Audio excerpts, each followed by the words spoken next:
저는 오늘 여러분과 함께 로마서 2장 11절 말씀, 이 말씀을 좀 주목한다고 그랬잖아요. 이는 하나님께서 외모로 사람을 취하지 아니하심이라. 외모로 사람을 취하지 아니하심이라. 하나님이 취하지 아니하시는 게 외모라고 그러는데, 이 외모라는 이 단어를 먼저 한번 보십시다. 외모라는 것은 여러분들이 잘 아는 단어예요. 그렇죠?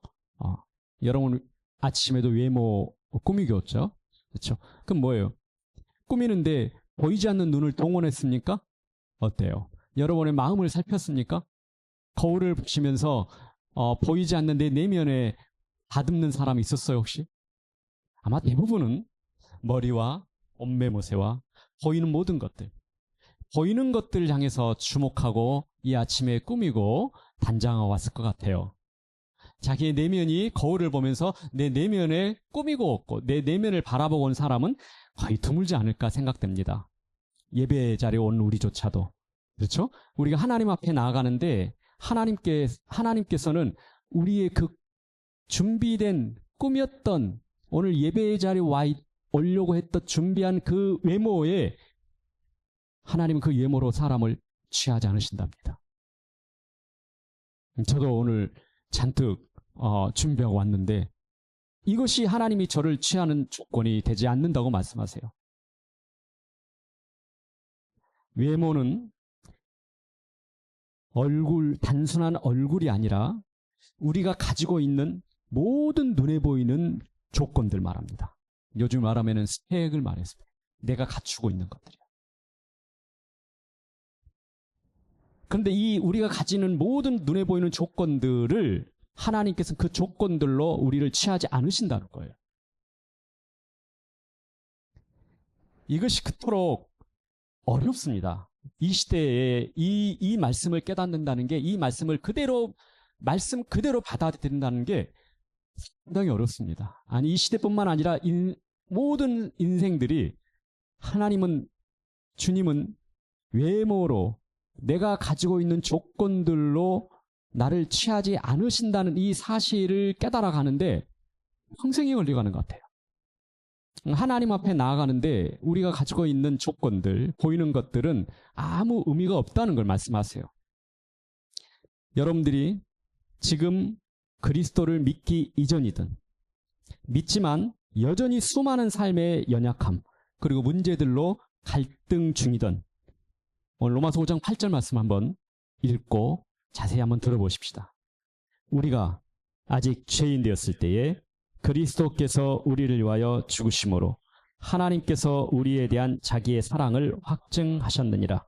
네, 여러분들이 어떤 보이는 조건을 가지고 있지 않던 하나님은 저와 여러분의 가치를 이렇게 말씀하세요. 우리가 아직 죄인 되었을 때, 그 말씀 뭐죠? 우리가 하나님의 형상을 회복하지 못한 상태에서 형상을 잃어버렸고 거절받은 상태에 놓여있을 그 상태에서부터 하나님께서는 저와 여러분을 어떻게 했어요? 사랑하셨다, 그렇게 말씀하세요. 그것이 우리의 가치라고 말씀하십니다. 그 사랑은 어느 정도의 사랑이냐면은 아들을 보내셔서 그 아들이 우리를 위하여 죽으심, 그 생명을 내어놓으시는 그 사랑으로 흔적만 가지고 있던, 형상의 흔적만 가지고 있던 사람들, 영적인 존재라는 그 흔적만 가지고 있던 사람들조차도 그렇게 하나님은 사랑하신다고. 바로 그렇게 사랑하는 사람들이 하나님의 가치 있는 존재들, 하나님 앞에서 가치 있는 존재들이라고 말씀하시는 거예요. 이것이 저와 여러분이에요. 오늘 이 말씀을 조금 더 세밀하게 읽으면요, 지금 그 자체로 내가 어떤 상태에 놓여 있던 지금 그 자체로 하나님 앞에 아주 특별한 존재가 나라는 거예요. 저와 여러분이. 지금 여러분의 이 자체로 아주 특별한 존재라는 거예요. 여러분들이 영접한 사람이든 영접하지 않은 사람이든 지금 이 자체로 아주 특별한 존재인 거예요. 영접하지 못하는 사람들, 나는 믿음이 없다고 생각하는 그 사람들에게 오늘 이 말씀인 거예요. 내가 아직 너가 죄인 되었을 때, 아직 죄인 되었을 때 그리스도께서 너를 위하여 죽으심으로 하나님께서 너에 대한 사랑을 확증해 주셨다. 이것이 나의 가치예요. 하물며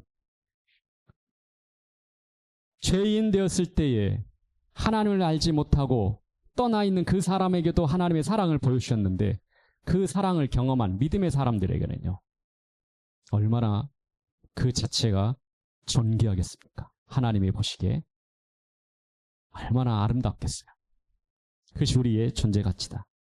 두 번째로 이 로마서 5장 8절 말씀은 그러나 하나님께서 행하신 특별한 사랑을 동시에 받아야만 하는 존재라고 말씀하세요. 우리가 아직 죄인 됐을 때 그 자체로 사랑하시는 그 사랑이 끝이 아니라 사랑의 목표가 있는데 그 죄로부터 벗어나게 하는 것, 자유롭게 하는 것이 하나님의 계획이시다는 거예요. 그래서 하나님은 여러분을 사랑하십니다. 이게 끝나면 안 돼요. 그 사랑은 목표가 있는 사랑이에요. 하나님의 목적이 있는 사랑이에요. 어떤 사랑이에요? 여러분들이, 우리가 그리스도의 죽으심을 통해서 다시 우리가 죄로부터 완전히 자유롭게 되어서 거듭난 사람, 하나님의 생명을 소유한 사람이 되는 것, 그것이 하나님의 사랑의 목적입니다. 하나님의 계획이라는 거예요. 우리가 이 하나님의 계획을 이루어가기 위해서 저와 여러분이 스스로 만족할 때까지 성경을 읽어야만 이 사랑을 받는 게 아닙니다. 우리가 스스로 내가 신앙인 같아 그렇게 느껴질 때까지 시간이 필요하고 노력이 필요한 것도 아니에요. 지금 이 시간에 여러분들이 하나님께서 여러분들이 죄인 되었을 때에 여러분이 지금 있는 그 상태에 그대로 그리스도를 보내셔서 죽으심으로 우리를 사랑하셨다는 이 사실을 믿기만 하면 지금 이 시간에, 이 순간에 하나님의 특별한 부르심 속에, 생명의 부르심 속에 들어간다는 거예요. 시간이 필요한 것도 아니고 노력이 필요한 게 아니에요. 이 시간에 믿기만 하면 되는 거예요. 이걸 받아들이면 되는 거예요. 그래서 이것이 오늘 2장 11절에 말씀하신 중요한 내용입니다. 이는 하나님께서 외모로 사람을 취하지 아니하심이라. 이 외모라는 것은 2장 11절에 이 말씀이 있기 바로 전에 유대인에게나 헬라인에게로다 하면서 끝납니다. 그리고 하나님 앞에 심판의 이야기가 나왔고요. 회개 이야기가 나왔어요. 하나님 앞에 심판을 면할 사람들, 그리고 하나님 앞에 나아갈 수 있는 사람들, 이 이야기를 하는 거예요. 의롭게 될 수 있는 사람들, 이 이야기하면서 나는 외모로 사람을 취하지 않는다, 이 말씀하시는 거예요. 특별히 이 외모는 하나님 앞에 나아갈 수 있는 자격을 가지고 있다고 생각하는, 스스로가 생각하는 스펙들이, 조건들이에요. 나는 이 정도 열심히 하나님 앞에 살아왔기 때문에 하나님이 나를 받으실 만한 충분한 자격이 있어. 그런 복음을 오해하고 있는 거죠. 그렇죠? 저는 제가 목회를 30년 가까이 해오면서 제가 그동안에 수많은 하나님 앞에서 헌신하고 또 달려왔기 때문에 하나님께서 나를 받으실 만한 충분한 이제 조건이 나는 갖춰졌어, 이렇게 하는 순간에 저는 그 복음을 오해하고 있는 거예요. 그 복음이 조각나 있다는 거예요. 여러분도 그래요. 우리는 하나님 앞에서 부름받은 그 사랑을 받을 만한 조건에서 우리는 자랑할 만한 게 아무것도 없어요. 아무것도 없습니다. 그런데 유대인들은 나는 아브라함의 자녀입니다, 이걸 말하기 시작하는 거예요. 나는 할례 받았습니다, 이렇게 말하는 거예요. 나는 율법을 가지고 있습니다, 이렇게 말하는 거예요. 오늘 우리로 말하면 어떻겠습니까? 나는 모태 신앙이고요. 나는 하나님의 믿음의 자녀로 살아갔던 흔적들이 수많은 세월이 흘러가면서 그런 과거의 역사를 가지고 있고요. 하나님 앞에 믿음으로 헌신했던 역사를 가지고 있는 사람입니다. 이렇게 우리가 하나님 앞에 나아갈 만한 조건을 스스로가 만들었다고 착각한다는 거예요. 그리고 나는 집에 성경책이, 내가 가지고 있는 성경책이 몇 권입니다. 유대인들이 저 이방인들은 가지고 있지 않는 그 율법의 성경책을 우리는 가지고 있습니다. 그리고 매일 읽고 있습니다. 그것이 하나님께 말씀하시는 거예요. 나는 외모로 사람을 취하지 않는다. 너가 가지고 있는 스펙과 조건, 눈에 보이는 조건들로 너를 취하는 것 아니다. 이렇게 말씀하시는 거예요, 지금. 여러분들 하나님 앞에 나아가는데 여러분들이 어떤 자격과 조건을 갖췄다고 생각하시면서 하나님 앞에 기도하고 응답을 구하고 또 하나님 앞에 은혜를 당연히 받을 사람으로 나아간다면 여러분들은 하나님과 멀어지는 순간입니다. 아무것도 아니에요. 단지 오늘 주시는 하나님의 은혜 때문에 이 시간에 나온 거예요. 그래서 바울처럼 이렇게 하는 거예요. 나된 것. 전부 무익한 거라고 그래요. 하나님의 은혜라고 그래요. 이 고백을 우리 어린 친구들, 청년들, 또 우리 나이 드신 분들, 이 고백이 하나님 앞에 나오시기를 축복합니다.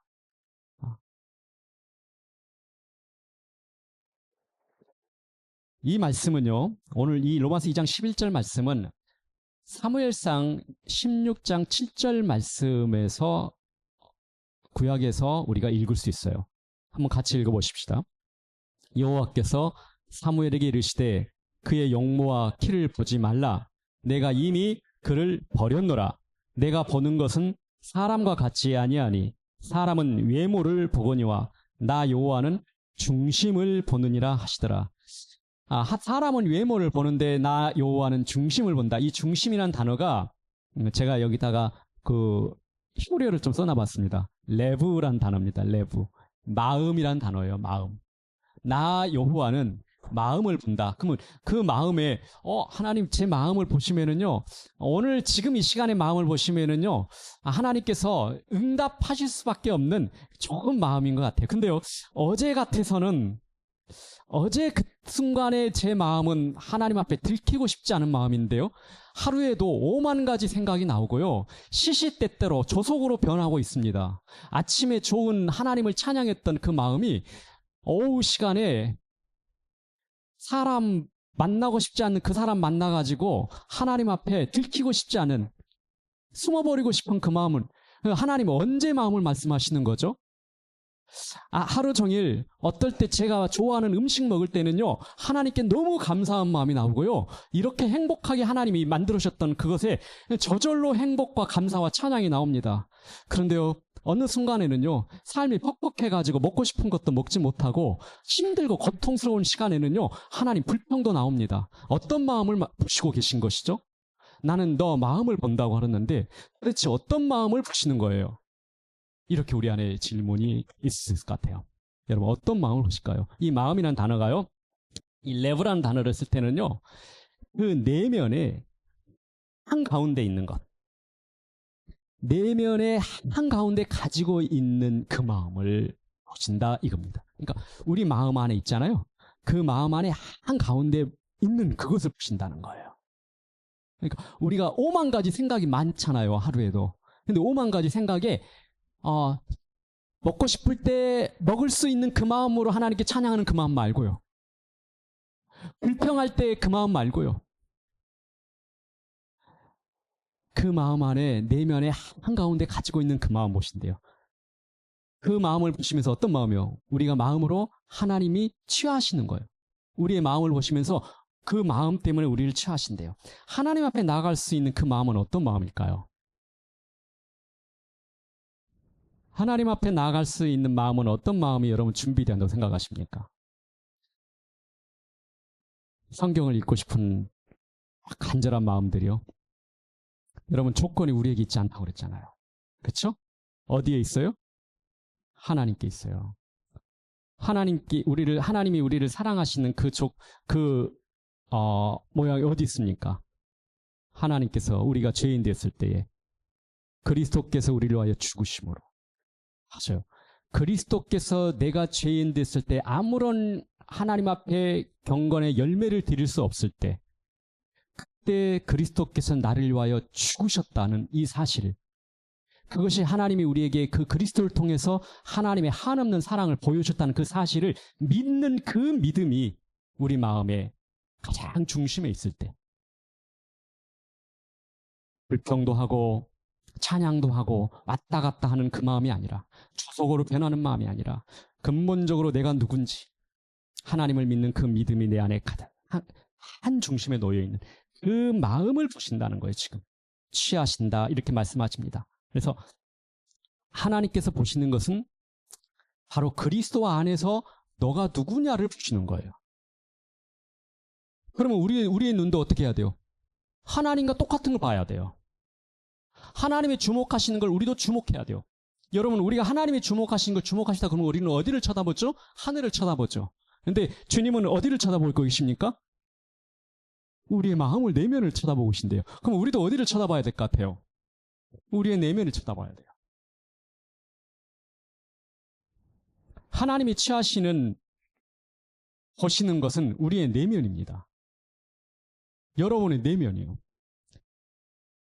그 내면에 그리스도께서 나를 위하여 죽으신 그 십자가의 죽으심의 사건이 나를 위한 것이라는 걸 내가 믿음으로 받아들이고, 그 그리스도의 십자가를 통해서 하나님의 사랑을 나타내 보여줬다는 그 사실을 내가 받아들일 때, 믿을 때, 그 믿음이 내 안에, 내면에 자리 잡기 시작하는 거예요.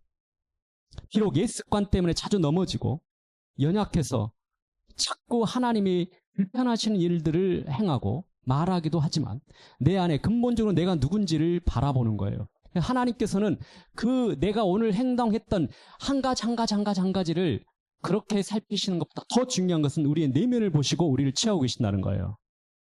하나님은 우리의 내면에 내가 누군지, 그리스도 안에서 내가 어떤 존재가 됐는지를 보신다는 거예요. 그럼 우리도 어디를 봐야 될까요? 내가 그리스도 안에서 어떤 존재가 됐는지 그 내면을 바라보는 거예요. 그것이 하나님께서 보시는 눈이고 우리도 똑같이 그 눈 따라서 보기 시작하면 됩니다. 그 눈을 보면은요, 하나님께서 이렇게 말씀하세요. 너는 괜찮은 사람이야. 창조주 하나님께서 저에게 말씀하시는 거예요. 너는 괜찮은 사람이야. 어떤 괜찮은 거예요? 내가 너와 함께 할 수 있고 함께 하고 싶은 정도로 너는 괜찮은 사람이야. 누구의 소리예요? 하나님의 소리, 아버지의 소리예요. 이 소리가요, 전혀 들리지 않던 내 내면을 바라보며 그 십자가의 은혜를 바라보는 순간에 한 번도 들어보지 못하는 그 이야기, 다른 사람들이 그게 듣고 싶었던, 그런데 들을 수 없는 그 이야기. 너 참 괜찮은 사람이야. 당신 참 괜찮은 사람이야. 이 이야기가 창조주 하나님께서 내 내면에서부터 들려오는 소리가 들려진다는 거예요. 그 음성이 들려지면서 그 삶을 새롭게 자리매김할 수 있습니다. 그것을 우리는 정체성을 확인한다고 그래요. 내가 누군지를 자꾸 바라보는 거예요. 거기서부터 우리의 모든 삶의 선택이 시작되는 거예요. 제가 오늘 이 다윈 이야기를 했습니다. 여호와께서 사무엘에게 이르시되 그가 영모와 키를 보지 말라. 뭐죠? 영모와 키는 뭐죠? 보이는 것들이요. 내가 이미 그를 버렸다. 여러분들이 보이는 것들과 가지고 있다. 하나님께서 그를 취하지 않습니다. 내가 보는 것은 사람과 같지 않는다. 외모가 아닌 나는 너의 마음을 본다. 나는 마음을 본다. 나는 마음을 본다. 사무엘이 그렇게 봤어요. 사무엘조차도 뭘 봤어요? 하나님께서 왕으로 기름 부으라고 하니까 그 엘리압과 그 다윗의 형들을 봤어요. 그들을 보니까 다윗 장남을 보면서 사무엘도 그렇게 생각했습니다. 와, 키도 크고 잘생겼다. 이 사람이 왕이겠구나. 저도 자주 속습니다. 눈에 보이는 것들 때문에 이렇게 하면 되겠다. 이렇게 하면 하나님이 기뻐하시겠다. 하나님이 이렇게 하면 교회가 잘 되겠다. 이렇게 하면은 이렇게 하는 모든 것들이 사무엘처럼 보는 눈들이 정말 자주 있어요. 그래서 나중에 깨닫습니다. 하나님은 보시는 게 이게 아닌데, 축복하시는 것도 이게 아닌데. 그래서 하나님과 저와 연합되어 있는 그 사실, 그래서 내가 누군지를 다시 확인해 봅니다. 다윗이 4가지만 빠른 속도로 한번 보겠습니다. 다윗이 기름 부음 받았을 때 사람들의 눈에 보이는 것만을 사람들은 보지만 하나님은 뭐 친다고요? 나는 마음을 본다. 그래서 형들이 외모와 덩치 때문에 주목받았지만 하나님은 작고 평범해 보이는 목동 다윗의 마음을 보셨다는 거예요. 그래서 여러분, 그 마음 안에, 여러분들이 마음 안에 뭐가 있는지, 여러분이 어떤 정체성을 가지고 있고 그 정체성에 따라서 하나님은 우리를 취하고 계신다는 거예요. 두 번째, 골리앗 앞에서 다윗. 절대 이길 수 없는 싸움입니다. 우리가 세상에서 절대 이길 수 없는 그 싸움 앞에서 무엇을 보는 거예요? 하나님께서 보시는 눈처럼 우리도 뭘 봐야 돼요. 다윗은 뭘 봤죠? 자기가 누군지를 보는 거예요. 나와 함께 하시는 분이 누군지를 보는 거예요. 만군의 여호와 이름으로 나간다고 그러잖아요. 그렇죠? 자신의 내면을 보는 거. 하나님이 보시는 것과 동일하게 우리도 나를 보기 시작해야 돼요. 내 내면에 있는 것. 주님이 함께 하시는 것. 세 번째, 죄와 실패할 때조차도 그대로 고꾸라지지 않고 지혜와 살 소망을 발견하는 사람이 바로 또 다윗이었어요. 뭘 봤을까요? 다윗은, 우리도 죄와 실패할 때 어떻습니까? 우리는 보통 꼬꾸라져 버립니다. 넘어져 버리고요. 일어날 힘조차 없어요. 이 밧세바 여인의 간음하고 살인죄. 그런데 하나님께서 나단 선지자를 통해서 하나님이 책망하실 때 다윗이 어떻게 합니까? 그 앞에 겸손히 무릎 꿇고 진심으로 회개합니다. 이 회개라는 것은 여러분, 마음의 감정의 회개가 아니에요. 마음의 감정이 어디까지 가냐면 디모데에게 바울이 말한 거예요. 교훈과 책망과 바르게 함과 의로 교육하는 바르게 함이 있어야 돼요. 이 회개의 영역입니다. 이렇게 다윗은 그 부분을 회개를 합니다. 그가 그대로 있지 않고 회개할 수 있는 이 지혜와 힘이 어디서 나왔어요? 자기 내면에 자기가 누군지를 보는 거예요. 여러분, 회개는요, 자기의 정체성을 바라볼 때 회개가 일어나는 거예요. 하나님이 이 행동을 기뻐하지 않을까, 기뻐할까에 대한 행동이 아니라 내 정체성을 바라보십시오. 이 하나님이 목숨값으로 나를 살리신 이 정체성. 우리는 하나님이 기뻐하시지 않은 것을 아는데도, 그 행동이 아는데도 불구하고 우리는 그 행동을 놓을 수도 없고 그 행동으로부터 자유로워질 수도 없습니다. 왜 죄와 실패에도 우리가 그렇게 일어나지 못할까요? 그것은 하나님이 앞에 내가 누군지를 잃어버리고 있는 거예요. 나는 용서받으며 하나님께서 회복시키신 하나님의 생명값으로 지불하셔 나를 살리신 바로 그 하나님의 자녀이다는 걸 가끔 잃어버린 것 같아요. 네 번째, 사람들의 시선에서 자유로워질 수 있던 비밀이 어디 있습니까? 다윗이 언약궤가 예루살렘에 들어올 때 온 힘을 다해서 춤추고 하나님께 예배합니다. 사람들의 시선에서 자유로워졌습니다. 그가 그 시선에서 자유로울 수 있던 힘은 어디서 나왔냐면 그가 자신 안에 있는 내면에 하나님의 함께 하시는 자신의 정체성을 바라볼 때 사람의 시선들로부터 자유로워질 수 있어요. 여러분, 우리가 사람들의 시선으로부터 자유로워지고 나와 함께 하시는 우리 주님이 크게 보이시기를 축복합니다. 우리 그 밑에 있는 거 함께 같이 읽으십시다. 우리의 가치나 정체성을 보이는 것들 안에서 찾고자 한다면 사람들의 시선에서 자유로워질 수 없을 것입니다. 자신을 스스로 어떻게 생각하는가가 중요한 것이 아니라 하나님이 그리스도 안에서 여러분을 보시고 여기신 사실이 중요합니다. 그것이 세상의 평가에서 자유로워질 수 있는 비밀이며 나의 한계를 넘어 특별한 삶을 살 수 있게 될 것입니다. 아멘.